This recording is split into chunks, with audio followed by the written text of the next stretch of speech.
నమస్తే, నా పేరు తేజస్విని. బీసీఎన్ న్యూస్ కి స్వాగతం. ముందుగా ముఖ్యాంశాలు. పుట్టపర్తిలో సత్యసాయి శత జయంతి ఉత్సవాల్లో పాల్గొన్న ప్రధాని మోదీ, సాయి బోధించిన ప్రేమ సేవా మార్గం ప్రపంచానికి ఆదర్శమని వ్యాఖ్య. శ్రీ సత్యసాయి బాబా శత జయంతి ఉత్సవాల్లో పాల్గొన్న చంద్రబాబు, విశ్వశాంతి విశ్వ సౌభాగ్యం సకల జనుల సంతోషం అనే భావనతో ఆయన జీవించారన్న సీఎం. సీఎం చంద్రబాబు కేంద్రంతో కుమ్మక్కై విశాఖ స్టీల్ ప్లాంట్ ను ప్రైవేటీకరించే కుట్రలకు తెరలేపారు. తీవ్రస్థాయిలో విమర్శలు గుప్పించిన మాజీ మంత్రి విడుదల రజని.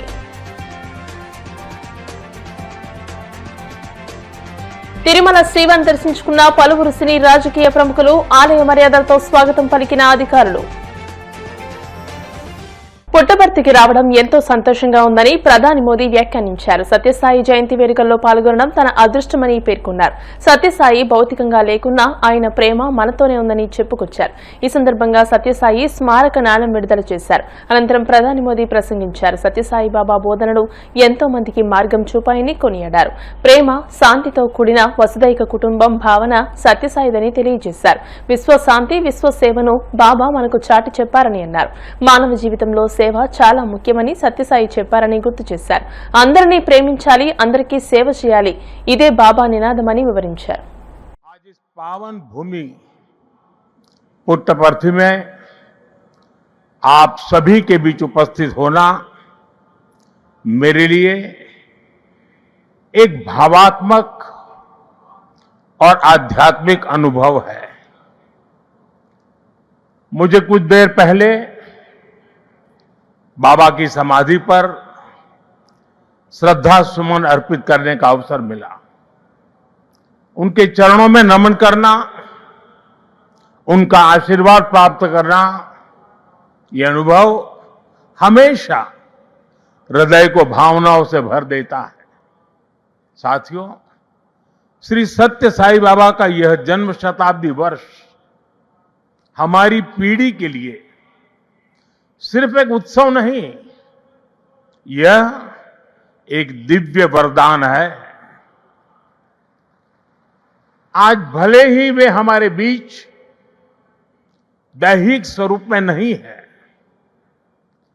लेकिन उनकी शिक्षा, उनका प्रेम, उनकी सेवा भावना आज भी करोड़ों लोगों का मार्गदर्शन कर रही है। 140 से ज्यादा देशों में लाखों जीवन नए प्रकाश, नई दिशा और नए संकल्प के साथ आगे बढ़ रहे हैं। साथियों, श्री सत्य साई बाबा का जीवन वसुधैव कुटुंबकम का जीवंत स्वरूप था। इसलिए उनका ये बर्थ सेंटेनरी वर्ष हमारे लिए यूनिवर्सल लव, पीस और सर्विस का महापर्व बन गया है। हमारी सरकार का सौभाग्य है कि आज इस अवसर पर 100 रुपये का स्मृति सिक्का और डाक टिकट भी जारी किया गया है। इस सिक्के और डाक टिकट में उनके सेवा कार्यों का प्रतिबिंब है। मैं इस शुभ अवसर पर दुनिया भर में फैले सभी श्रद्धालुओं, साथी सेवकों और बाबा के भक्तों को हृदय से बधाई और शुभकामनाएं देता हूं। ఈ భూమిపై మనకు తెలిసిన, మనం చూసిన దైవ స్వరూపం భగవాన్ శ్రీ సత్యసాయి బాబా అని ముఖ్యమంత్రి చంద్రబాబు అన్నారు. శ్రీ సత్యసాయి బాబా శత జయంతి ఉత్సవాల్లో సీఎం పాల్గొని ప్రసంగించారు. ప్రేమ, సేవ, ప్రశాంతత, పరిష్కారానికి బాబా ప్రతిరూపమని అన్నారు. Love all, serve all, help ever, hurt never అనేది శ్రీ సత్యసాయి చూపిన దారి అని చెప్పుకొచ్చారు. విశ్వశాంతి విశ్వ సౌభాగ్యం సకల జనుల సంతోషం అనే భావనతో ఆయన జీవించారని అన్నారు. భగవాన్ నడిచిన ఈ పుణ్యభూమిలో నేడు ఆయన శత జయంతి వేడుకలు జరుపుకుంటున్నామని తెలియజేశారు. భూమిపై మనకు తెలిసిన, మనం చూసిన దైవ స్వరూపం భగవాన్ శ్రీ సత్యసాయి బాబా. ప్రేమ, సేవ, ప్రశాంతత, పరిష్కారానికి బాబా ప్రతిరూపం. Love all, serve all, help ever, hurt never. ఇది సత్యసాయి మనకు చూపించిన దారి. విశ్వశాంతి, విశ్వ సౌభాగ్యం, సకల జనుల సంతోషం అనే భావనతో ఆయన జీవించారు. భగవాన్ నడిచిన ఈ పుణ్యభూమిలో నేడు ఆయన శత జయంతి వేడుకలు మనం జరుపుకుంటున్నాం. మానవ సేవే మాధవ సేవ అని నమ్మి దాన్నే బోధించారు, ఆచరించారు, ఫలితం చూపించారు. One religion, that is love. One language, that is heart. One caste, that is humanity. One law, that is duty. One God, that is omnipresent అని చెప్పిన వ్యక్తి సాయిబాబా గారు. సత్యసాయిలో సమ్మోహన శక్తి ఉంది. నాస్తికుల్ని సైతం ఆధ్యాత్మిక వైపు నడిపించారు. వేర్వేరు దేశాల్లో, వేరు ప్రాంతాల్లో ప్రజలను సైతం మనోదర్శనంతో ప్రభావితం చేశారు. కష్టాలు, బాధలు, సమస్యల పరిష్కారానికి మార్గం చూపారు. బాబాను చూస్తూ భజనలు చేస్తూ సామాన్య భక్తుల నుంచి దేశాది నేతల వరకు అనుగ్రహం పొందారు. దేశ విదేశాల నుంచి వచ్చిన ఆయన భక్తులు వందల కోట్లు విరాళాలుగా ఇచ్చారు. కోట్ల ఆస్తులను వదులుకుని సత్యసాయి సన్నిధిలో ఎంతో ప్రశాంతంగా, సంతోషంగా గడిపారు. భక్తుల్ని ఎంతో ప్రేమగా బంగారు అని పిలిచేవాడు. మీకు చాలా మంది గుర్తుంటుంది. ఒక రోజున వస్తే, బంగారు ఒక పని చేస్తావా అని అడిగాడు. ఏంటి స్వామి చెప్పండి అన్నాను. ఈ ప్రాంతంలో, నేను పుట్టిన ప్రాంతంలో త్రాగునీరు లేవు, నేను ఇవ్వాలని సంకల్పం చేశాను, నా భక్తులు ఇస్తారు, కానీ దీన్ని మెయింటైన్ చేస్తానని హామీ ఇమ్మంటే సంతోషంగా నేను స్వీకరించాను. దానిపైన ఆ ప్రాజెక్ట్ని పూర్తి చేసిన సంకల్ప సిద్ధి భగవాన్ సత్యసాయి గారు, బాబా అని చెప్పి నేను మీకు తెలియజేస్తున్నా. ఇది ఒకటే కాదు, విలువలతో కూడిన విద్యను 1వ తరగతి నుంచి PhD వరకు ఉచితంగా అందించారు. 102 సత్యసాయి విద్యాలయాలు 60,000 మంది పిల్లలకు ఉన్నత విద్యను అందిస్తున్నాయి. 2 సూపర్ స్పెషాలిటీ ఆసుపత్రులు, 2 జనరల్ హాస్పిటళ్లు, 2 మొబైల్ హాస్పిటల్స్ రోజు 3,000 మందికి పైగా రోగులకు సత్యసాయి సేవా ట్రస్ట్ ద్వారా వైద్యం అందుతుంది. ప్రజలకు సేవ విషయంలో ప్రభుత్వాల కంటే వేగంగా సత్యసాయి స్పందించేవారు. రాయలసీమకు తాగునీరు, ఇంకొక పక్క తెలంగాణ, తమిళనాడు దగ్గర 1600 గ్రామాల్లో 30 లక్షలకు పైగా నీరిచ్చిన ఘనత బాబా గారిది.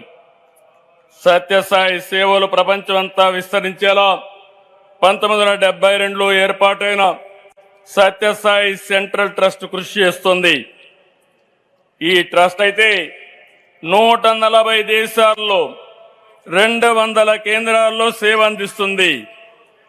ఏ సంస్థకు లేని విధంగా సత్యసాయి సంస్థకి 7,50,000 మంది సేవాదళ సభ్యులున్నారు. సీఎం చంద్రబాబు కేంద్రంతో కుమ్మక్కై విశాఖ స్టీల్ ప్లాంట్ ను ప్రైవేటీకరించే కుట్రలకు తెరలేపారని సిఐఏ సదస్సు తర్వాత ఆయన చేసిన వైట్ ఎలిఫెంట్ వ్యాఖ్యలు అందుకు బలం చేకూర్చే విధంగా ఉన్నాయని మాజీ మంత్రి విడుదల రజనీ విమర్శించారు. తాడేపల్లి వైసీపీ కేంద్ర కార్యాలయంలో ఆమె మీడియాతో మాట్లాడుతూ ప్లాంట్ కార్మికులు పనిచేయకుండా తిని కూర్చుంటున్నారంటూ వారి వల్లే ప్లాంట్ నష్టపోయిందని చంద్రబాబు చేసిన వ్యాఖ్యలు ప్రైవేటీకరణ ఆలోచన చేస్తున్న కేంద్రానికి ఆయుధం అందించేలా ఉన్నాయని ఆగ్రహం వ్యక్తం చేశారు. వైట్ వైట్ ఎలిఫెంట్ అంటే ఏంటి చంద్రబాబు నాయుడు గారు? కాస్త చెప్పండి మాకు. మాకు తెలిసి, రాష్ట్ర ప్రజలకు తెలిసైతే మాత్రం వైట్ ఎలిఫెంట్ అని ఏదైనా మనకు భారం అనిపిస్తే దాన్ని వైట్ ఎలిఫెంట్తో పోలుస్తాం. మరి ఈ రోజున మీరు వైట్ ఎలిఫెంట్తో విశాఖపట్నం స్టీల్ ప్లాంట్ని ఈరోజు పోలుస్తున్నారు అంటే విశాఖపట్నం స్టీల్ ప్లాంట్ మీకు భారం అయిందనా అర్థం? అక్కడున్నటువంటి కార్మికుల యొక్క భారం మీ మీద పడుతుందనా? అక్కడ యొక్క కార్మికుల ఉద్యోగాలు కావచ్చు, వాళ్ళ జీతాలు కావచ్చు, అది మీకు భారంలా కనిపిస్తుందా? మొత్తానికి మొత్తం ఈ విశాఖ స్టీల్ ప్లాంట్ ప్రాజెక్టు మొత్తం కూడా చంద్రబాబు నాయుడు గారికి భారంగా కనిపిస్తుంది కాబట్టి వైట్ ఎలిఫెంట్ అని చెప్పేసి ఈరోజు మీరు కంపేర్ చేస్తూ మాట్లాడుతున్నారు. నేను అడుగుతా ఉన్నాను, ఈ భారాన్నే మీరు వైట్ ఎలిఫెంట్ థియరీ అని అంటున్నారా చంద్రబాబు నాయుడు గారు? మాకు అర్థమైందైతే ఇది. ఇంకేదన్నా ఉంటే మీరు చెప్పండి. ఎంతోమంది చెప్తూనే ఉంటారు, మనం కూడా చూస్తూనే ఉన్నాము. చంద్రబాబు నాయుడు గారి జర్నీ అంతా కూడా, ఆయన ముఖ్యమంత్రి ఇన్ని సంవత్సరాల నుంచి 14 సంవత్సరాల నుంచి కూడా పరిపాలన పరంగా చూస్తూ ఉన్నాము. అందరికీ తెలుసు చంద్రబాబు నాయుడు గారి మైండ్ సెట్, ఆయన యొక్క ఫిలాసఫీ ప్రైవేటైజేషన్. ఇక ఒక ఫార్ములా ఎంచుకున్నారు, ప్రైవేటైజేషన్.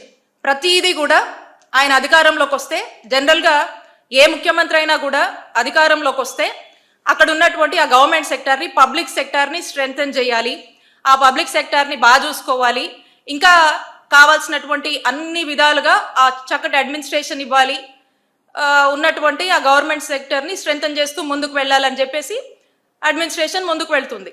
కానీ చంద్రబాబు నాయుడు గారు అధికారంలోకి వస్తే మాత్రం అది చాలా డిఫరెంట్గా ఉంటుంది, రివర్స్గా ఉంటుందనే చెప్పాలి. ఎందుకనంటే ఆయన పబ్లిక్ సెక్టర్ని కిల్ చేయాలి, పబ్లిక్ సెక్టర్ని చంపేయాలి, ప్రైవేట్ సెక్టర్ని ఎంకరేజ్ చేయాలి. ఇది చంద్రబాబు నాయుడు గారి ఫిలాసఫీ. అందుకే అంటా ఉన్నాను, చంద్రబాబు నాయుడు గారి నైజం ఎప్పుడు కూడా ఈ ప్రైవేటైజేషన్ అనేటువంటి ఒక ఫార్ములాలో ముందుకు వెళ్తూ ఉంటారు. అదే మనం ఇక్కడ కూడా చూస్తూ ఉన్నాము. ఎందుకంటే చంద్రబాబు నాయుడు గారు అనే వ్యక్తి he's pro private, not pro poor. ఎందుకని అంటున్నా అంటే, ఎప్పుడైనా వారి మాటల్లో మనం చూస్తూ ఉంటాము, నేను సంపద సృష్టిస్తా అంటారు. సంపద సృష్టించడం అంటే ఏంటి? ఇక్కడ ఉన్నటువంటి ఈ పేదవాళ్ళని కావచ్చు, రైతులను కావచ్చు, మరి ప్రభుత్వ రంగంలో ఉన్నటువంటి అన్ని డెవలప్మెంట్స్ని కావచ్చు, అన్నీ కూడా ఏదైతే ఈ ప్రజల తాలూకా ఆస్తులు, ప్రభుత్వంలోని ఆస్తులన్నీ కూడా ప్రైవేట్ వాళ్ళకు అప్పచెప్పడము, వాళ్ళు సొమ్ము చేసుకోవడం అనేదే సంపద సృష్టించడం. చంద్రబాబు నాయుడు గారి ఉద్దేశం అదే. ఇక మాట్లాడితే అంటారు, నేను పేదరిక నిర్మూలన కోసం పనిచేస్తానని అంటూ ఉంటారు చంద్రబాబు నాయుడు గారు. పేదరిక నిర్మూలన కోసం కాదు, పేదలనే నిర్మూలించేందుకు చంద్రబాబు నాయుడు గారు పనిచేస్తారు. అదే మనకు స్పష్టంగా అర్థమవుతుంటుంది. ఇక ఇప్పటి పరిస్థితి ఏంటి, ఈ రాష్ట్ర పరిస్థితి ఏంటి అనేది పక్కన పెట్టి, చంద్రబాబు నాయుడు గారు ఎప్పుడు కూడా విజన్ 2047, 2057 అని చెప్పేసి ఇక ఏవో ఎలివేషన్లు వేసుకొని ఎక్కడ లేని ప్రెజెంటేషన్లు అన్ని తెచ్చి ఎప్పటి గురించో చెప్తాడు. ఈ రోజు పరిస్థితి ఏంటి, ఈ రోజు ఈ రాష్ట్రంలో పరిస్థితి ఏంటి, రాష్ట్రానికి అవసరమైనటువంటి ప్రాజెక్టులు ఏంటి, ఈ రాష్ట్ర ప్రజలకు ఏం కావాలి, రాష్ట్ర ప్రజల బాధలు ఏంటి, రాష్ట్ర ప్రజలకు కావాల్సినటువంటి అవసరాలు ఏంటి అనే దాని మీద ఏమాత్రం కూడా చంద్రబాబు నాయుడు గారికి చిత్తశుద్ధి ఉండదు. చంద్రబాబు నాయుడు గారికి ఇవేవి కూడా అవసరం లేనటువంటి అంశాలు.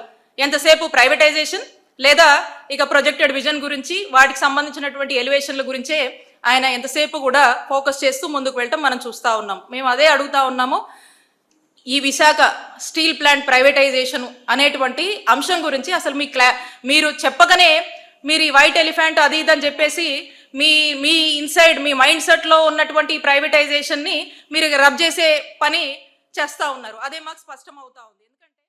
ఇప్పుడు కాసేపు ప్రకటనలు.